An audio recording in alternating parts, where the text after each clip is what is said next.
Yo, I'm not gonna lie. Mm.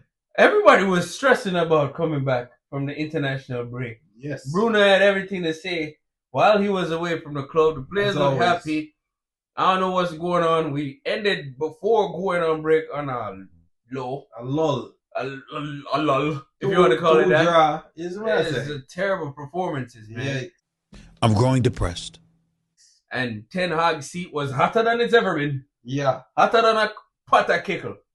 Telling you, Yeah, asphalt, well hot night. So, Sun. Here's the man say. my expectations were low, but I was still cheering for a win from the last video. You know who got the prediction right?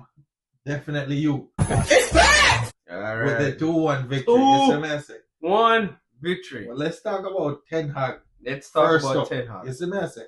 Ten Hag definitely took the time to dive into the formation and the tactics and also the player personnel that him have to work with, because putting the Pitbull at left back and putting Dilu at right back, clearly you're doing something while the players are in an international break. You see what I say?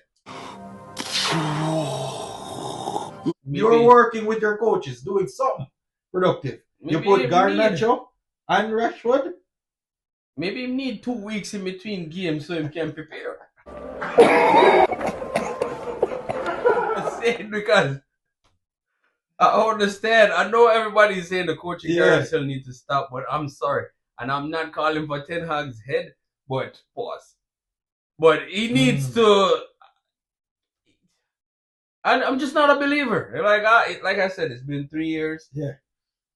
I believe in this back four though. But in this match, how them look, the wing back, the left back actually intercept passes and I get involved up the field. No, not the wing back. Say Martinez was interrupting the plays, and that's he's really good at that. And I love the fact that he look more comfortable at centre back, but he doesn't look uncomfortable playing wing back. Right. He does not. That's why I thought that Ten Hag got, in terms of the defensive tactics, spot on. Right. I can't take none from Ten Hag in regards to that. He was spot on with these tactics. And you have to make Dalot play. You see Dalot Dalot needs to be in his natural position. Right, but yeah, he can't go nowhere. Nowhere else. Because he's a liability, and he's a liability in his natural position, but he's worse of a liability when he's out of position. Oh my God. You know? Oh my goodness. Dalot is more of a offensive threat than a defensive threat. For sure. And he had his opportunity in this game and with the true pass to score, and he didn't. Right. He should have scored, but he didn't. Clear getaway. First of all, where are the stuff? Dalot, where are the stuff? Inverted wing back.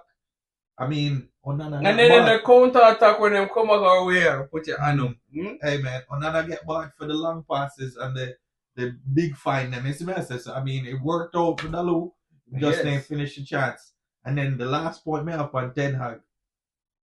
What are your thoughts on him going with the wily veterans in the middle of the pitch? I was actually just about to point to that because we did say I expected Casemiro and Eriksen in the middle of the pitch, but Bruno right in front of them, and they did well.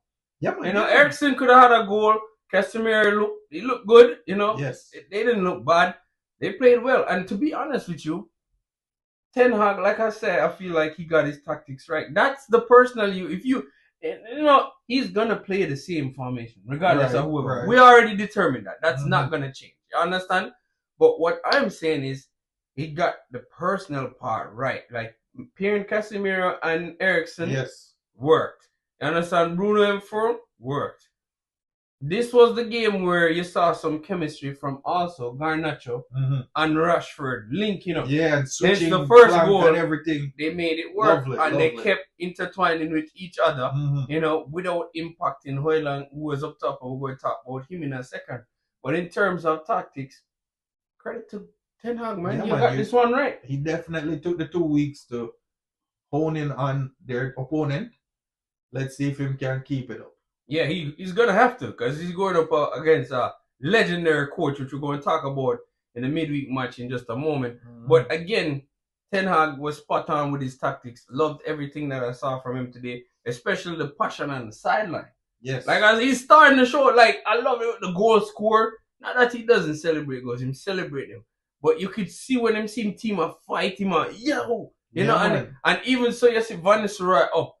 Even when Delict was off the field, Yes, them and the argue. score, them argue the referee. Exactly. Like, Get a get yellow card involved. or Yeah, everything. get involved. I want to see the passion in versus you just. Stone Cold, Steve Austin, eh? Yeah, I understand. Like, I like to see it. I don't think Ten Hag is going anywhere, and I think one of the biggest reasons is because who you going to replace him with?